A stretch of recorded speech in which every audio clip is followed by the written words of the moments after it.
Skungio. Let's do this. All right. Hey there, I'm Alanis at Anodyne Coffee with Usurp Synapse, and I'm here with. Antonio. Brian. John. Travis. And Don. So, how's it feel to be back, like, on the road as a band again after how many years apart? Long time. 17. Well, we broke up. No, more than 17. Yeah. A lot of years. 20. Yeah. Well, we got back together in 2023. I guess that's all you really need to know. Yeah, we've been back for 2 years, and this is our third or fourth run of shows. We do like 5 or 6 shows like twice a year. Yeah, and like I noticed all these dates are like right in a row. Like that's a pretty tight schedule right there. So but the lineup for tonight was absolutely insane. This tour with Missouri Executive Order 44. It's like another very like mathy, very technical, very like tight band. Uh, come like with you guys starting in '99, right? Where did a lot of that influence come from? Because back then that style wasn't necessarily as commonplace as it is now. Uh, where did that like? What was your main inspiration, especially coming from like Indianapolis, a place that isn't necessarily the first place you might think of when you think of like avant-garde experimentation? I mean, I think so. Don and I grew up in Florida and Orlando, and we kind of came up with like, we went to high school with Reversal of Man. And so we kind of got in the hardcore scene. We weren't hardcore kids per se, but we liked the music. And then from there, we saw bands like Inhumanity, Palaka. Right. Well, we always gravitated towards more experimental bands, and so exactly like Inhumanity, things like that. That's what really kind of drew us in, like Frail, things that were kind of going against the norm at the time. That's what really kind of brought us into this like experimental style of music. Yeah. So, and then we played with a lot of bands that were hardcore bands, but then when we kind of became friends with the Locust and Erebon Radar, I think that's when we kind of, and Jerome's Dream, I think we were more kind of fit with those guys, I think. Yeah, I could definitely see the like the Jerome's Dream connection. Like, and also you mentioned Frail. That's like a band I really love. That's I think very like underrated. And also, We're getting to play with them during their reunion next month. oh really? Yes. Yeah, a couple we're actually weeks. super excited for that. Oh, that would. Where's that at? Dayton, Ohio. Okay, yeah. I know they're doing a show in Chicago with Norfair, Grand Rapids band. So, what is the overall reaction been to you guys coming back now? So now that there's more bands kind of making this more mathy experimental, like like sasscore, mathcore kind of rock music. What do you think the difference is now versus then? We're 20 years older. We have kids and jobs and I mean the difference in the scene now, I mean there's infrastructure. Like back then we just played basements and like no one, like you'd play shows and you wouldn't get paid. If you got gas money, if you got $30, you were happy. Like you sold t-shirts for $5, you sold records for $3, $5. None of this shit now where it's like you play, there's a green room and like you feel like you're being treated decently and there's sound. I mean, most of the time we just set up and played. There was no miking. There'd be like a 60-watt amp for the vocals or something. I mean, I think that's one of the main differences, right? Yeah, for sure. And then obviously there's a lot more, like this revival of this music is wild because it feels like it kind of just went away a little bit. Like it dipped after the aughts kind of into the teens, and then there's like a swell of it coming back, which is awesome. It's cool that we built something 20 years ago and we came back to it and it's still like appreciated in value, right? And yeah, not only is it being appreciated and valued, but there's newer bands coming into the genre and like citing you guys as influences. Where do you think the genre will be, say, 5 years from now, 10 years from now? Do you think it's going to keep growing and evolving? I mean, really, that's up to the kids. It's up to the next generation. That's up to whomever wants to take the mantle and run with it. I mean, that's when we were younger, or the most of these kids are at, you know, there would always be the thing where, you know, you can never make new stuff. And that was being said 20 years ago. So just keep going, just keep pushing it, and just figure out the next step. That's really all I can offer you, is that it won't die as long as you just keep doing it and keep figuring out the ways in which to do it. But yeah, it'll just keep going. There'll always be geniuses to emerge. There'll always be, you know, musical talents, and if you have the will to do it, and you know, you have a passion for it. Sorry, God damn. There'll be a way to do it. There'll always be a way to do it. I think, I mean, we're doing this again and we're changing. Like our style is changing, and we're not. A lot of these bands that get back together are kind of doing like the victory lap thing, where like they're getting back together and they're just playing old stuff. Well, like the majority of our set is new material. We've done 2 records. We're working on an LP. We've got, you know, we issued something that we recorded a long time ago that we never like formally put out. So like, you know, we're not resting on our laurels. We're trying to kind of push ourselves. And Brian's new to the band. Like, he was weirdly like just lived with us forever, and then like wasn't in the band. He was just, it's like a romantic comedy. He was always there. The answer was there all along. But yeah, so I mean, I think the kids are doing some pretty cool stuff now. I mean, back then it was like kind of grasping at straws. Like, I mean, you listen to a band like Frail. I can't think of a band that sounds like Frail. You know, like they were weird. They stood out to me though. Like even then when I heard them, that was like what, that more high end, kind of less chuggy shit that everyone liked, all that chuggy shit back then. Yeah, and that's why I thought Jerome's Dream comparison was pretty apt, because, you know, when they came back, they've released, you know, consistently released new music and toured new music since then. So one thing is a lot of the early days of Synapse, there's a lot of like splits and collaborations. It's very common with like the genre. That trend is kind of continuing with younger bands again. There seems to be a great sense of camaraderie in this scene and in this genre.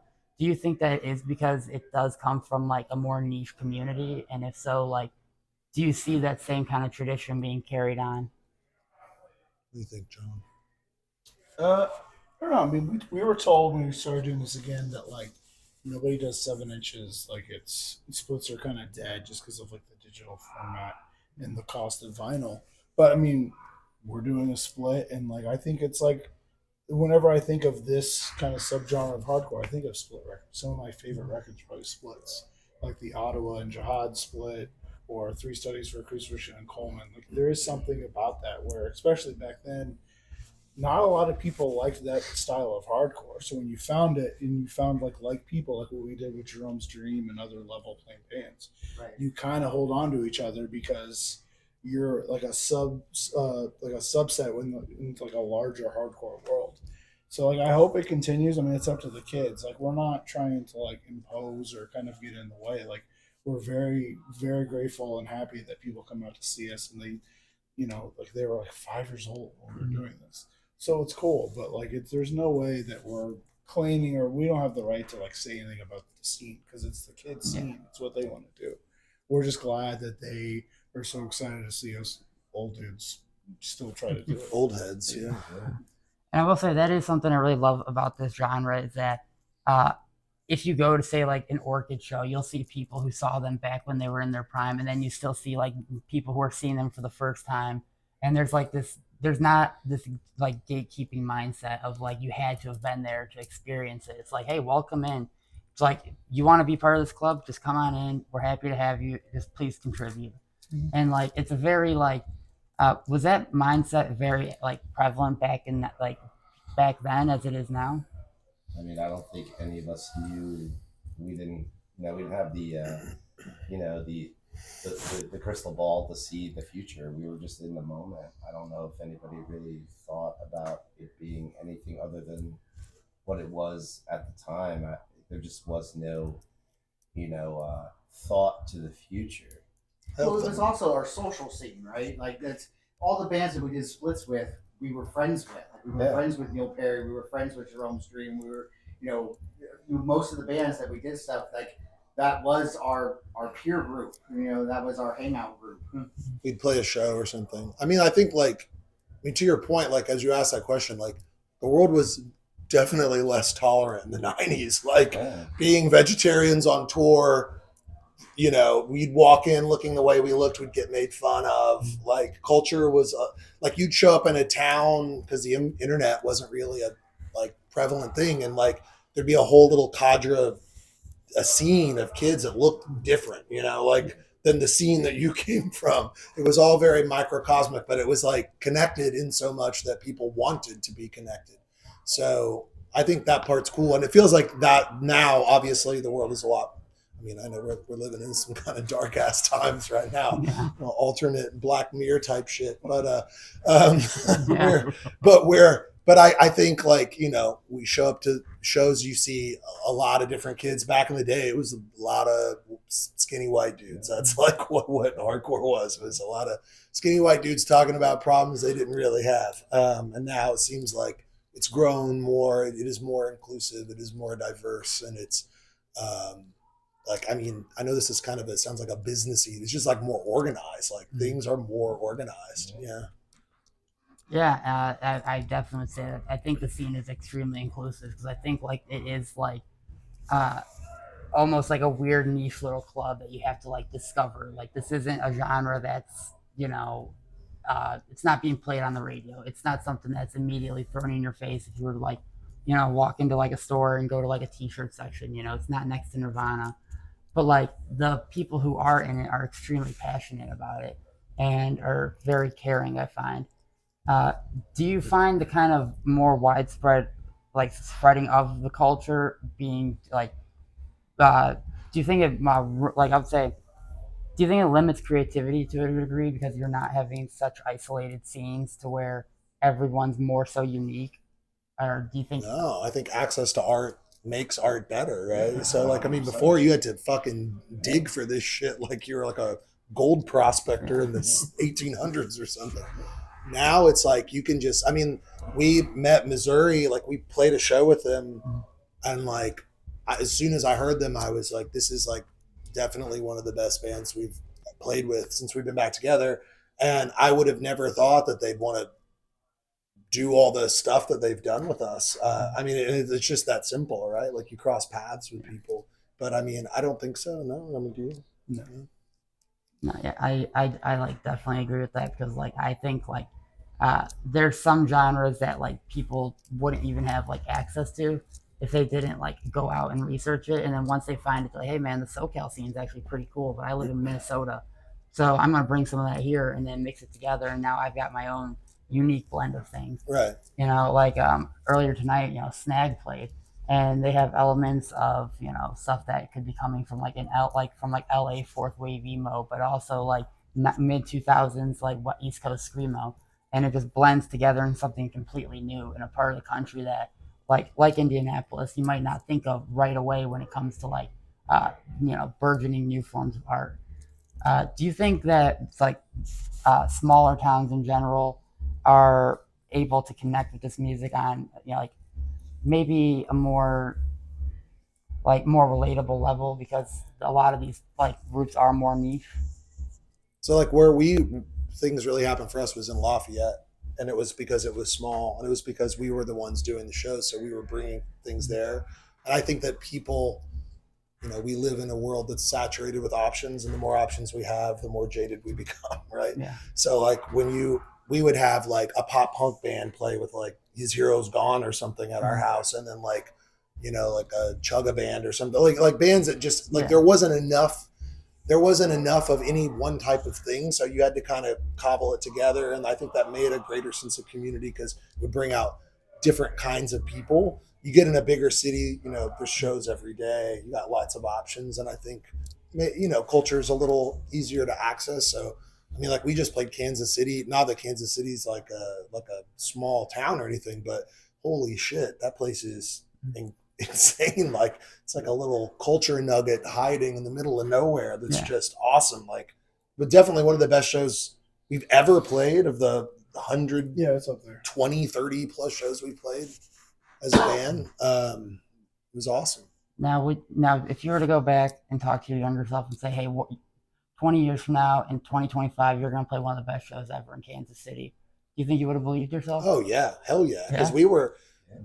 we were playing wild ass shows in little towns. I mean, like we played like Sioux Falls, South Dakota in a garage and it was a blast. We played like Fort Collins in some kid's house. It was a blast. Yeah. I mean, like honestly, usually the shows we played in bigger cities were the ones that stunk because there's, even tonight there's a bunch of shows going on, right? Like, so there's competition. Like you show up in a small town, like you're like the best thing on the menu usually, right? Yeah. So, Yeah, definitely. And so one final question though, to each of you, what is the song that you've done right now that you're the most proud of?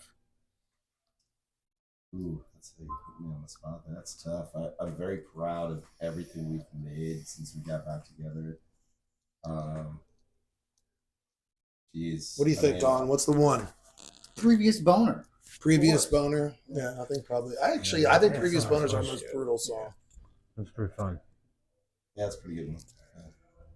Well, I'll go the opposite way What's that? because we still play it. One of the first songs we wrote with Don was Meryl Streep is a fucking liar. And that was like the moment where I feel like we kind of found ourselves. I remember when we wrote that song, we were like, oh, this is something.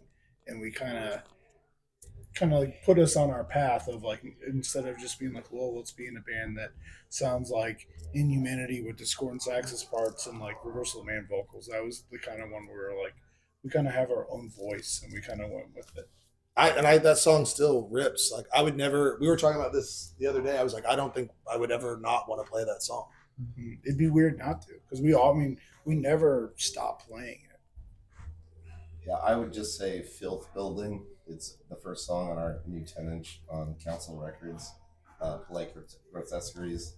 And I really just think that that's a wonderful song. And, it leads off the record, and it also has to, it has to do with our existence as a band starting again. So I would say that I'm very proud of that song and our experiences together in the present. Lyric, what about you, buddy? I like Previous Boner as well. Keith Sweat Part 2 is fun. I like that Keith too. Sweat Part 2. Keith Sweat Part 2. I'll take that one. Yeah. Well, awesome. Yeah, thank you so much for talking, and what an Thank you. amazing set tonight. Thank you. And I hope to Thank see you. you guys again. Yeah. Thank you. Thanks. Thank you. Thank you.